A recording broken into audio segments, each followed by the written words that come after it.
firman Tuhan. Saudara kekasih, di mana ada satu tokoh di Alkitab ini yang bisa saya kagumi, ya, dan memberikan suatu teladan dan inspirasi dalam hidup saya secara pribadi, ya, yaitu Ezra. Ya. Ada di sini bernama Ezra? Coba angkat tangan. Oh, Ezra yang ada. Ini Ezra ya? Iya. Ini Ezra. Kalau Ezra mungkin beda lagi. Ya. Saudara kekasih, dalam nama Yesus, kalau kita lihat dari kehidupan Ezra ini, mungkin di antara kita di tempat ini belum ada seperti apa yang dimiliki oleh Ezra. Ya. Saudara yang kasih, dalam nama Yesus, boleh kita baca melalui Ezra 7 ayat 1 sampai 10 aja ya. Nah, kira-kira nanti kita boleh melalui ayat ini kita boleh mengenal pribadinya Ezra. Ezra 7 ayat 1 sampai 10. Ezra 7 ayat 1 sampai 10. Kita sama-sama baca. Ya, boleh dilihat di Alkitab atau di HP suci ya. Ezra 7 ayat 1 sampai 10. Kita sama-sama baca 1 2 3 ya.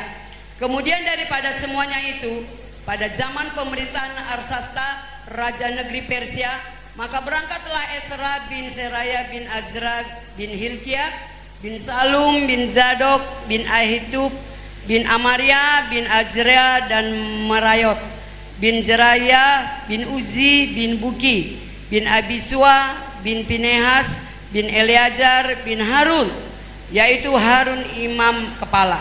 Ezra ini berangkat pulang dari Babel. Ia adalah seorang ahli kitab, mahir dalam Taurat Musa yang diberikan Tuhan Allah Israel, dan raja memberi dia segala yang diinginnya. Oleh karena tangan Tuhan Allahnya melindungi dia. Juga berangkat pulang ke Yerusalem beberapa rombongan orang Israel dan imam orang Lewi, penyanyi, menunggu pintu gerbang dan pundak di bait Allah pada tahun ke-7 zaman Raja Arsasta. Lalu tibalah ia di Yerusalem pada bulan ke-5, yakni pada tahun ke-7 zaman raja itu. Tepat pada tanggal 1 bulan pertama dimulai perjalanannya pulang dari Babel, dan tepat pada tanggal 1 bulan ke-5 ia tiba di Yerusalem. Oleh karena tangan murah Allah itu melindungi dia. Sebab Ezra telah bertekad untuk meneliti Taurat Tuhan dan melakukannya, serta mengajar ketetapan dan peraturan di antara orang Israel. Iya. Ini saudara kekasih, ada sekilas ya, saya nggak usah jabarkan semua, sekilas ya, sejarah bagaimana bangsa Israel ya pulang dari pembuangan yang selama 70 tahun mereka di Babel. Yang namanya pembuangan itu tidak enak seperti itu saudara kekasih. Ya, di mana di sana ada suatu penderitaan, ada suatu kekeringan, ada suatu tekanan, ada suatu penderitaan yang sangat luar biasa. Sebagaimana saudara kekasih, ya, kalau kita di istana kita itu pasti berbeda gitu. Jadi Babel ini, tanah pembuangan ini adalah suatu kekeringan, pembuangan. Di mana saudara kekasih, itulah cara Tuhan untuk memproses bangsa Israel karena mereka sudah jatuh di dalam dosa. Memproses bangsa Israel supaya mereka sadar seperti itu. Iya, jadi saudara kekasih, bangsa Israel ya selama 70 tahun berada di pembuangan itu tidak lama, tidak sebentar. Ya. Itulah yang dialami oleh bangsa Israel saudara kekasih. Ya. Kalau kita bisa kembali ke sejarah bagaimana bangsa Israel di tanah Mesir, sepanjang saudara kekasih mereka dijajah menjadi budak yang dipaksa kerja paksa, kerja berat, ya otomatis saudara kekasih itu menguntungkan negara Mesir. Otomatis mereka tidak memberikan bangsa Israel itu pulang atau keluar dari tanah Mesir. Kenapa tidak diberikan ya bangsa Israel keluar dari tanah Mesir? Karena tanah Mesir itu diuntungkan. Karena bangsa Israel di situ diperbudak kerja paksa. Seperti itu dia. Udah pasti saudara kekasih. Raja Mesir tidak mengizinkan bangsa Israel keluar ya dari tanah Mesir. Kenapa? Karena menguntungkan bagi mereka. Tapi saudara kekasih, ya, bangsa Israel di tanah Babel ya diberikan satu anugerah yang besar untuk mereka boleh kembali ke Yerusalem. Kalau kita boleh baca di dalam Esra 1 ayat ya 1 saudara kekasih ya, dikatakan berikutnya Kores mengizinkan orang-orang buangan pulang ke negerinya. Pada tahun pertama zaman Kores raja negeri Persia, Tuhan menggerakkan hati Kores raja Persia itu untuk menggenapkan firman yang diucapkan oleh Yeremia, sehingga disiarkan di seluruh kerajaan Kores sejarah lisan dan tulisan pengumuman ini. Begini pengumumannya. Beginilah perintah Kores raja Persia, segala kerajaan di bumi telah dikaruniakan kepadaku oleh Tuhan Allah semesta langit. Ia menugaskan aku untuk mendirikan rumah baginya di Yerusalem yang terletak di Yudea ya, di Yehuda ya. Jadi saudara kekasih, ada suatu kasih karunia bagi bangsa Israel ketika raja siapa tadi? Kores memberikan suatu izin supaya mereka kembali ke Yerusalem. Iya. Sementara kalau sejarah bangsa Israel ya berada di Mesir, ya raja Mesir itu tidak mengizinkan mereka, bangsa itu memiliki suatu keberuntungan karena tenaga kerja bangsa Israel itu kuat-kuat, strong, ya bekerja paksa, yang seharusnya waktunya udah istirahat tetap dikerjakan, ya. Jadi menguntungkan bagi mereka. Tapi di tanah perbudakan saudara kekasih, suatu kasih karunia ketika bangsa Israel kembali ke Yerusalem oleh Raja Kores saudara kekasih. Iya. Makanya tadi dikatakan pada tahun pertama zaman Kores, Raja negeri Persia, Tuhan menggerakkan hati Kores Raja Persia itu untuk menggenapkan firman yang diucapkan oleh Yeremia, sehingga disiarkan di seluruh kerajaan Kores secara lisan dan tulisan pengumuman. Pengumuman, ya kira-kira seperti itu. Pengumuman semuanya penduduk bangsa Israel kembali ke negerimu. Ya, kira-kira seperti itu. Semuanya barang-barangmu diangkat. Ya, kira-kira kalau kita bisa bayangkan bahwasanya di tanah Babel itu, pembuangan itu saudara kekasih, ya kekeringan yang ada di dalam, tekanan, penderitaan yang ada di dalamnya. Tapi ketika mereka ya dikembalikan ke Yerusalem, hal yang sangat luar biasa, sukacita yang sangat besar mereka miliki saudara kekasih. Ya. Tapi saudara kekasih, bukan berarti bangsa Israel kembali dari Babel itu membuat bangsa Israel itu semakin sungguh-sungguh datang kepada Tuhan. Bukan menjadi suatu proses yang ada di Babel itu membuat bangsa Israel menjadi sadar untuk mereka datang kepada Tuhan. Bukan. Semakin saudara kekasih bangsa Israel kembalinya ke Yerusalem, semakin saudara kekasih Taurat Tuhan itu semakin tidak pernah mereka dengarkan atau mereka bacakan lagi. Ya, ibadah-ibadah seperti kita ini tidak ada lagi dibuat. Pujian penyembahan kepada Tuhan semakin tidak ada lagi. Bahkan iman mereka semakin bobrok. Ya, mereka boleh saling mengawinkan satu dengan yang lain tidak satu suku, beda negara, beda agama. Itu yang terjadi sepulang dari Babel, saudara kekasih.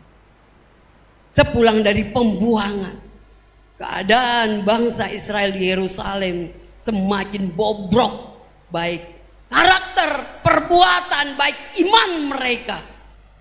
Yang membuat hati saudara kekasih Ezra iba, ya, ketika dia lihat bangsa Israel, iman mereka ya semakin buruk, takut akan Tuhan semakin tidak ada lagi. Itulah membuat saudara kekasih, ya, kalau kita baca di dalam ayat 10-nya,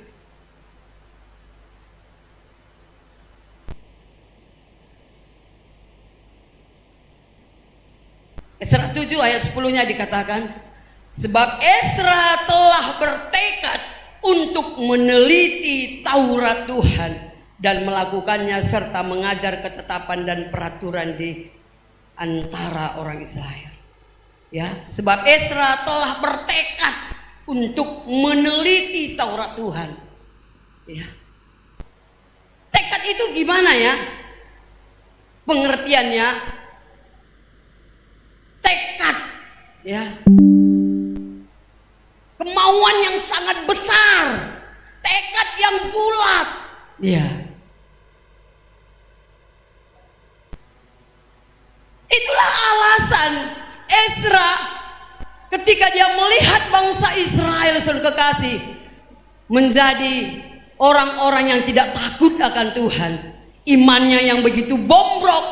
Makanya saudara kekasih, Ezra memiliki suatu tekad yang besar untuk meneliti itu firman Tuhan. Kalau ayatnya 6-nya tadi dikatakan saudara kekasih, bahwasannya Ezra ini berangkat pulang dari Babel. Ia adalah seorang ahli kitab, mahir dalam Taurat Musa yang diberikan Tuhan Allah Israel.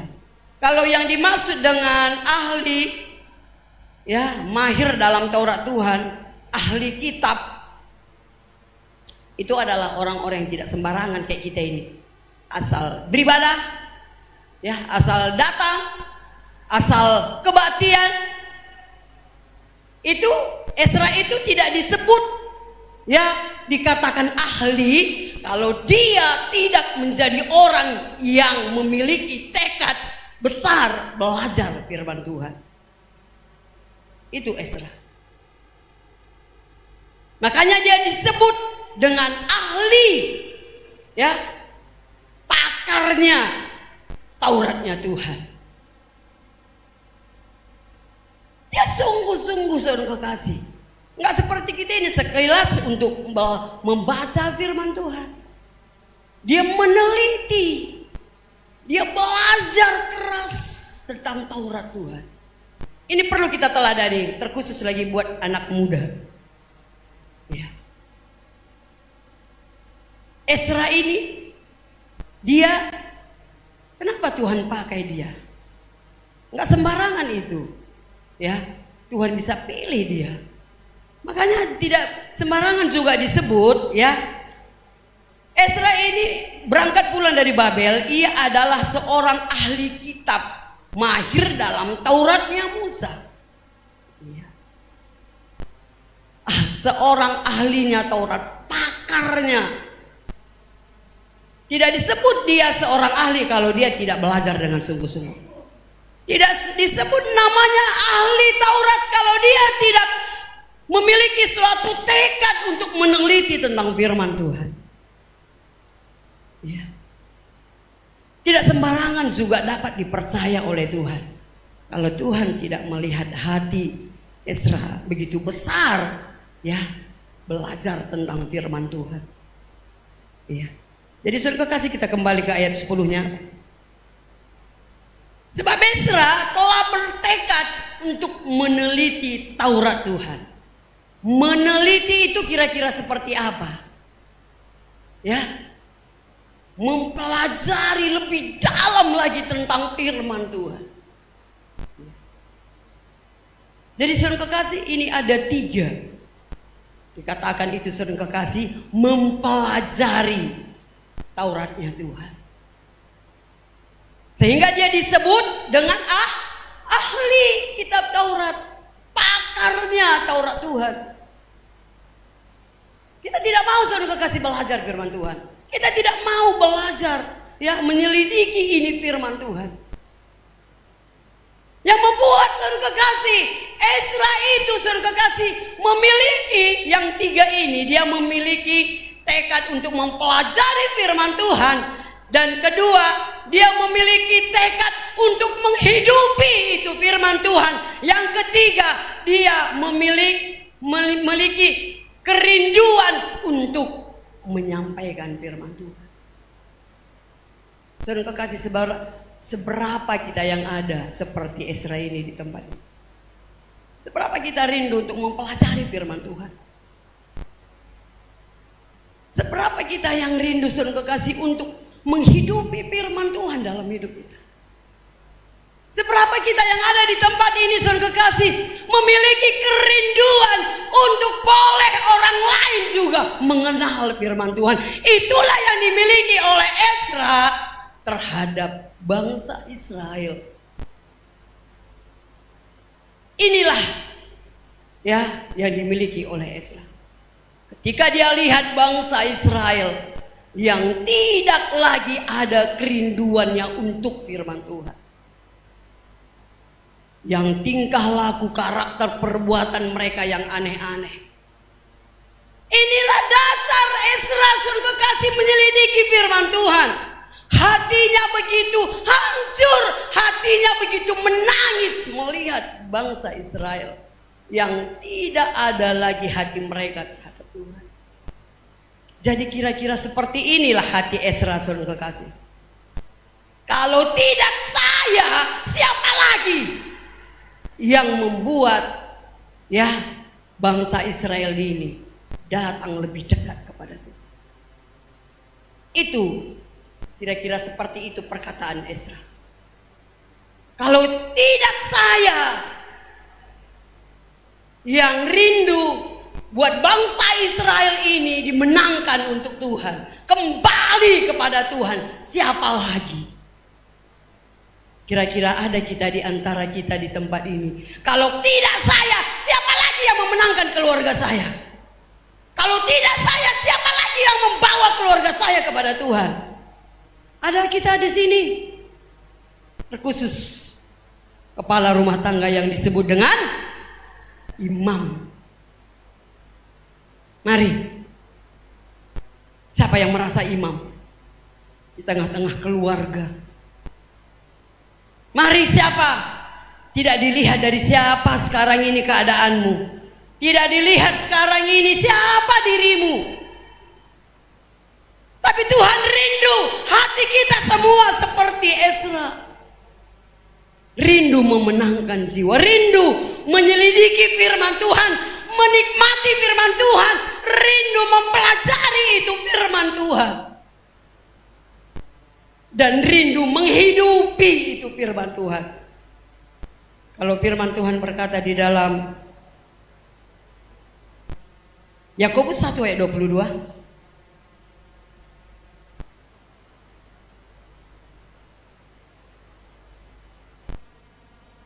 dikatakan saudara kekasih, tetapi hendaklah kamu menjadi pelaku firman dan bukan hanya pendengar saja, sebab jika tidak demikian kamu menipu dirimu sendiri. Kita disuruh untuk menjadi pelaku. Mari kita sama-sama saudara kekasih merindukan seperti yang dimiliki oleh Ezra ini. Patut kita menteladani Ezra, anak muda. Tidak segampang itu engkau bisa menjadi gubernur kalau tidak engkau belajar sungguh-sungguh seperti Ezra. Memiliki tekad yang besar untuk menggapai cita-cita. Tidur-tidur kamu, main game terus, jadi gubernur. Duduk kau datang ke kantor gubernur, duduk kau di kursi mereka. Terus kayak mana dia? Ditendang.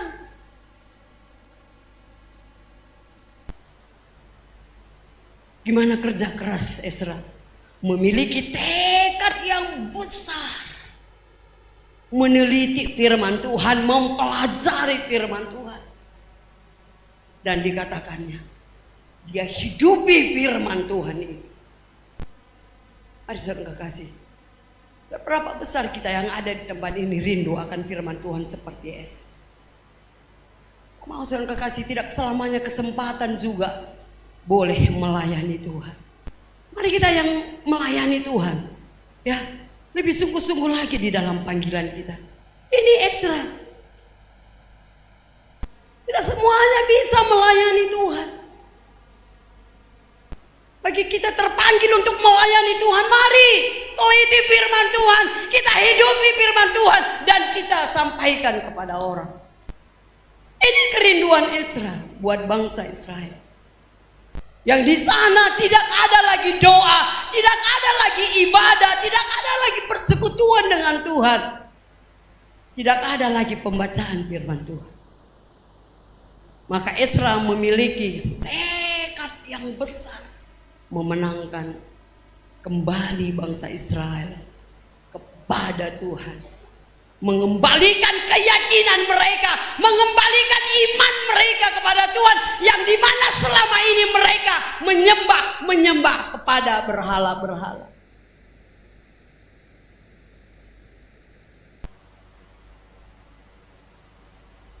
Dosa merajalela, perzinahan semakin merajalela, percabulan semakin merajalela. Kalau kita lihat keadaan sekarang ini, ya, bukan semakin baik keadaan. Kita boleh lihat istri membunuh suami, ibu membunuh anak, apalagi anak membunuh ibu. Keadaan bukan semakin membaik. Kenapa bisa hal itu boleh terjadi? Karena di dalamnya tidak ada lagi rasa takut akan Tuhan. Iman mereka semakin down, semakin lemah, semakin menurun. Jadi mari saudara kasih, kita tingkatkan kualitas iman kita melalui belajar lewat firman Tuhan, dan kita hidupi. Dan kita mau juga orang lain dimenangkan untuk Tuhan. Amin. Hei anak muda, teladani Ezra. Memiliki tekad yang besar tentang firman Tuhan. Itu bisa membawa kamu kepada yang lebih hebat, lebih luar biasa. Apa katanya di dalam Mazmur 1 ayat 2 dan 3? Coba salah satu anak muda yang membaca.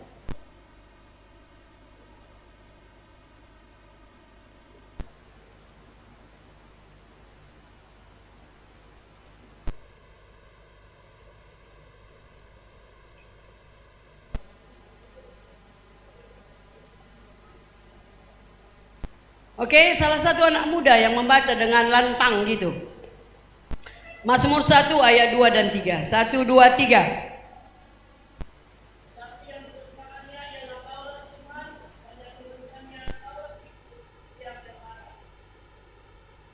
Tiga.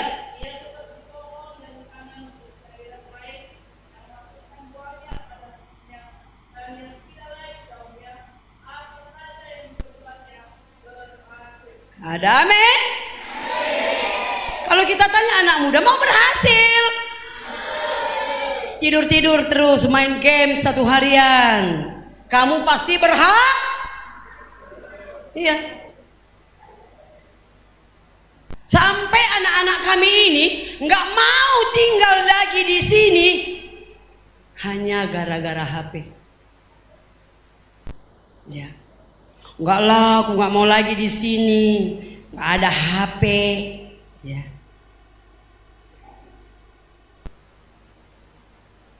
Zaman kami nggak ada HP, bisa hidup,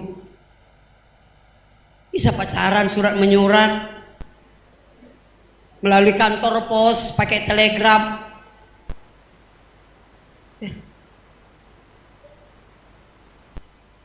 Ya. Jadi itu dia. Semuanya kita mau berhasil, tapi apa katanya? Kesukaannya Taurat Tuhan. Jangan kesukaanmu. Kesukaan main game. Apalagi?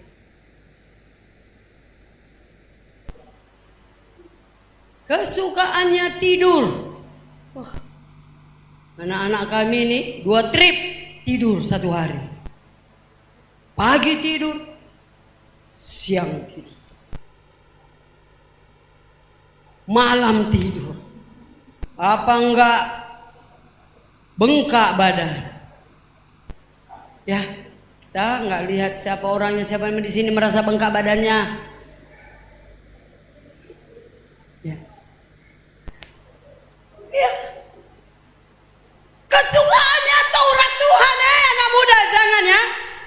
Buat di situ namamu, ya. Bahwasanya kesukaanku Taurat Tuhan, jangan kau tulis di situ. Kesukaanku main game.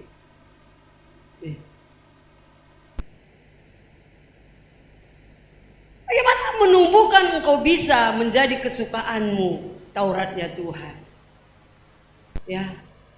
Yakinkan hidupmu menjadi orang-orang yang berhasil, karena orang yang mendapatkan keberhasilan itu tidak instan, tidak gampang. Iya. Kita boleh lihat bagaimana perjuangan Ezra memiliki suatu tekad yang besar katanya. Tekad yang besar. Iya. Kemauan yang besar, kerinduan yang besar. Dia tanamkan itu dalam hidupnya. Saat ini juga tanamkan itu dalam hidup kita. Mau ya merenungkan firman itu siang dan malam. Dan kita hidupi. Ya.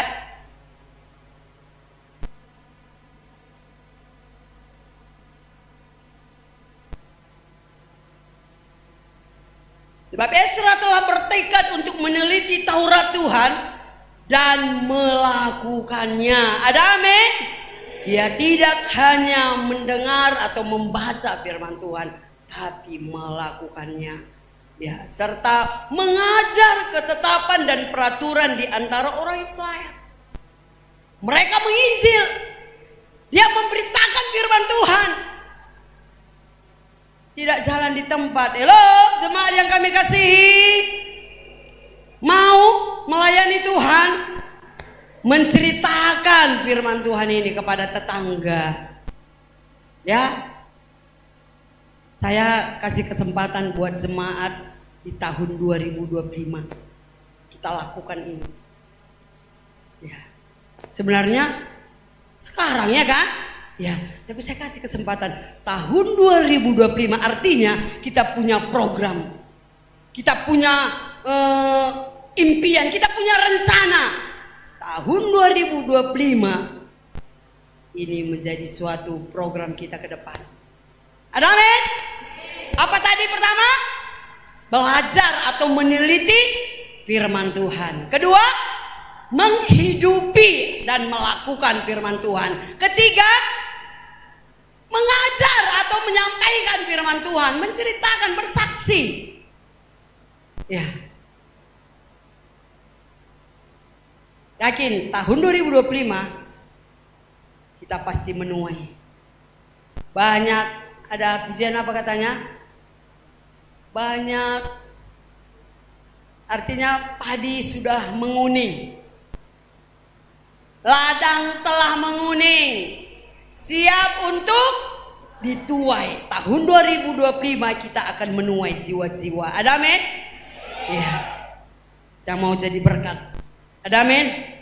Keadaan ini semakin buruk. Kita lihat boleh kan? Ya, istri membunuh suaminya. Makanya hati-hati suami. Kalau sudah istri bilang satu, hati-hatilah. Jangan sampai ketiga. Iya. Tahu ceritanya itu kan? Ketika suami istri mau berjalan-jalan naik kuda, ya, di kampung daerahnya, itu kuda terpleset dia, prak gitu kan. Iya. Naik lagi, dicobanya lagi naik, itu kuda terpleset lagi. Padahal itu kuda kesayangan. Iya. Ketiga kali saudara kasih itu istri mengancam. 1, katanya. 2, ketiga kali jatuh lagi. 3, dar. Itu kuda mati. Suami marah-marah. Itu kan kuda kesayangan kita. Kenapa kamu bunuh cintaku, sayangku, katanya. Datang istri. 1. Merepet, marah suaminya. Itu kuda kesayangan kita, kenapa kamu bunuh? Kan gak ada lagi kuda kita begini begono. 2. Ya. Enggak berani lagi dia ketiga. Makanya rumah tangga mereka aman-aman semua. Enggak pernah lagi berantem. Makanya ada berita istri membunuh suami. Kayaknya jemaat-jemaat di sini enggak ada ngaku gitu. Dan ibu juga ada membunuh anaknya. Anak. Siapa merasa anak di sini? Hati-hati. Iya, jangan nanti disembelih. Dan anak juga ada membunuh ibunya. Dan bapaknya lagi. Karena sudah stres semua. Itu orang-orang yang tidak takut akan Tuhan. Itu orang-orang yang tidak punya pengharapan, yang tidak pernah meneliti itu firman Tuhan. Jadi mari saudara kekasih, kita belajar. Jikalau Mazmur 1 ayat 2 Korintus 3 ayat 3, apa katanya saudara kekasih? 2 Korintus 3 ayat 3.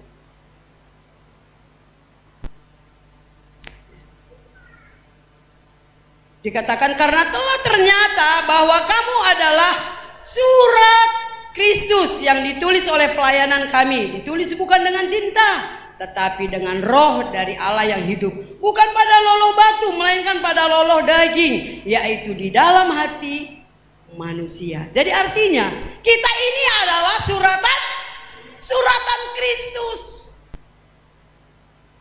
Ya, kita ini suratan Kristus. Jadi orang boleh membaca kita lewat perbuatan, lewat tingkah laku kita, lewat karakter kita.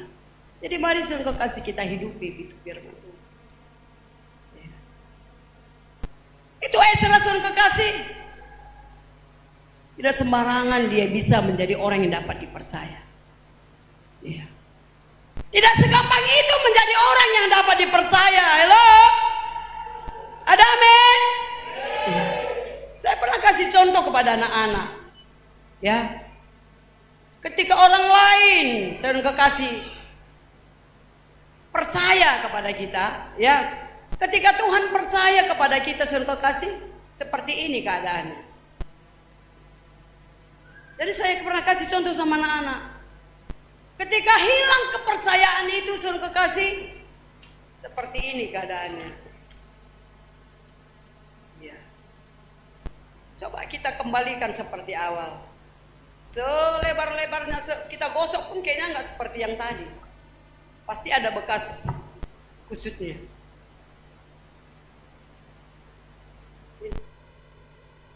Jadi rusak. Jadi jangan sampai kepercayaan Tuhan kepada kita rusak oleh karena tidak ketaatan kita. Ada amin? Iya.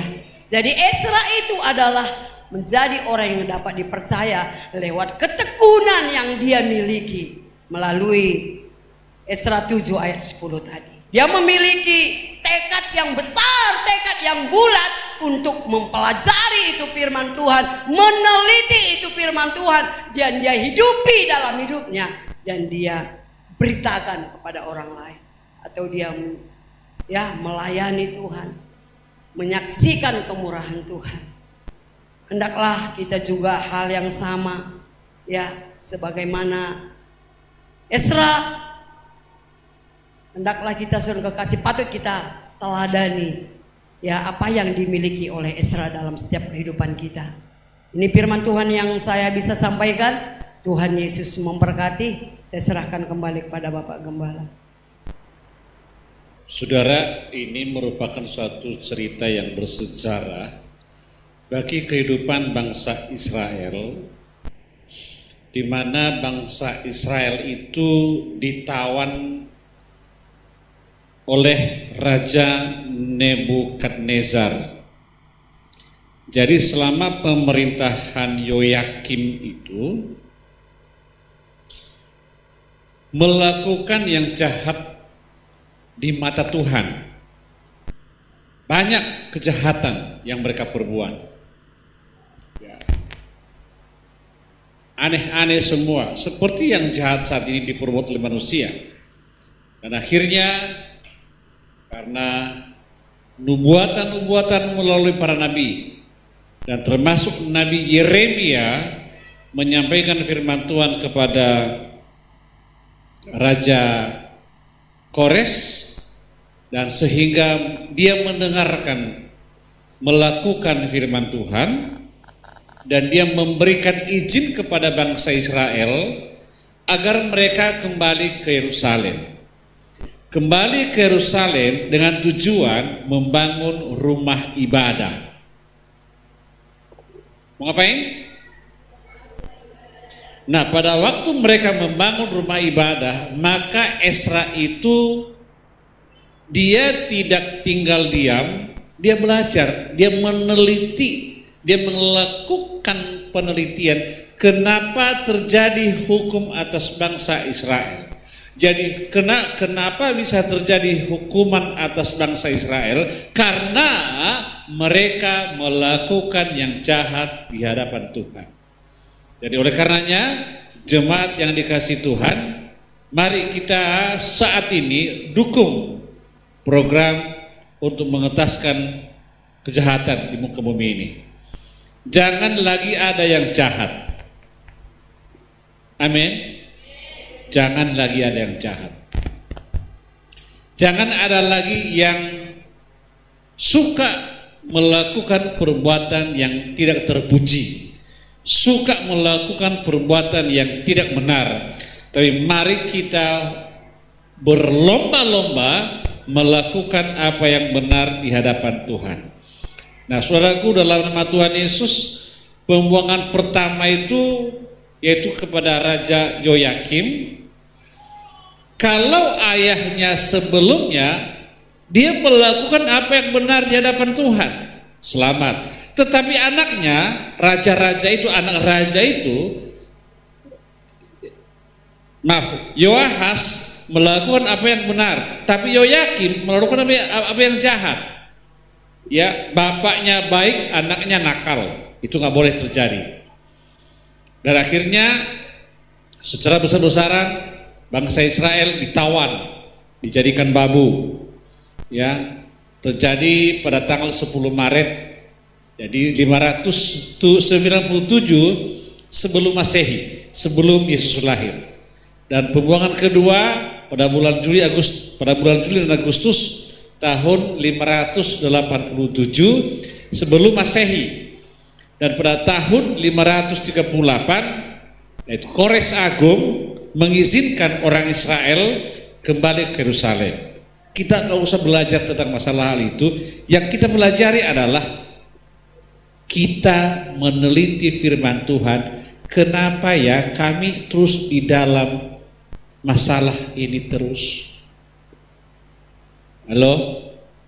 Kalau kita lihat dari sisi keluarga kita, Bapak Ibu, dari sisi keluarga kita, di mana ya kenapa berkat Tuhan bagi keluarga saya terhambat ya? Di mana masalahnya? Itu meneliti. Halo? Bisa paham? Coba pelajari bagaimana nenekku, bagaimana kakekku, itu berhubungan semua itu. Bagaimana ayahku, lalu bagaimana saya sekarang, bagaimana saya besok, bagaimana anakku besok, itu diperhatikan. Itu meneliti namanya.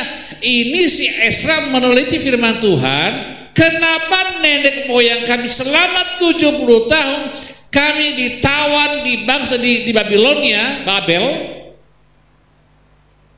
Kenapa kami ditawan? Tahu nggak saudara, orang yang ditawan nggak bisa berbuat apa-apa. Mereka disiksa, mereka dikerjakan rodi, ditawan saudara, dibuang mereka, diasingkan mereka. Dan saat ini kita mulai lihat baik-baik bagaimana keluargaku, saya harus lepas daripada tawanan Nebukadnezar. Nebukadnezar itu penyembahan berhala. Kalau selama ini keluarga kita masih terikat dengan penyembahan berhala, berubah. Ke gereja, ke tempat yang lain juga iya. Makanya berubah. Jangan lagi ada di antara kita yang suka kepada penyembahan berhala. Nebukadnezar itu mendirikan patung emas agar semua bangsa daerahnya itu menyembah berhala. Penyembahan berhala bagaimana? Bisa-bisa nanti gara-gara bajumu itu penyembahan menjadi berhala bagimu. Bisa-bisa nanti karena tamu di rumah menjadi berhala. Karena kendaraanmu jadi berhala. Lebih berharga rasanya itu semua daripada ibadah di hadapan Tuhan. Saudara-saudara, dalam nama Tuhan Yesus, yang paling berharga, ingat baik, Raja Kores, orang Persia, dia tidak mengenal Tuhan, tapi hanya oleh karena Yeremia menyampaikan firman Tuhan kepadanya, maka dia melakukan seturut dengan apa yang Tuhan katakan. Diizinkannya orang Israel lau mau margereja mahamu beribadah sama Tuhan. Kita enggak. Jangan-jangan juga Nebukadnezar kita ada di rumah. Banyak Nebukadnezar saat ini di rumah banyak. Ngapain dari maruah tuh gereja? Itu dan banyak tawanan Nebukadnezar di rumah kita. Suami kadang-kadang dia sebagai Nebukadnezar, kadang-kadang sebagai korban Nebukadnezar. Apa korban? Dia tidak bisa beribadah, terikat kakinya. Maka pulang nanti ibu-ibu pulang nanti ke rumah, engkau doakan roh Nebukadnezar, kami tolak dalam nama Yesus, kami patahkan dalam nama Yesus. Amin. Jangan setan, tapi roh Nebukadnezar. Siapa itu yang menawan agar jangan bangsa Israel beribadah kepada Tuhan? Tapi hari ini engkau menjadi orang merdeka, bebas daripada segala tawanan Nebukadnezar, engkau menyembah kepada Tuhan. Setuju? Ingat, jangan engkau ditawan oleh Nebukadnezar.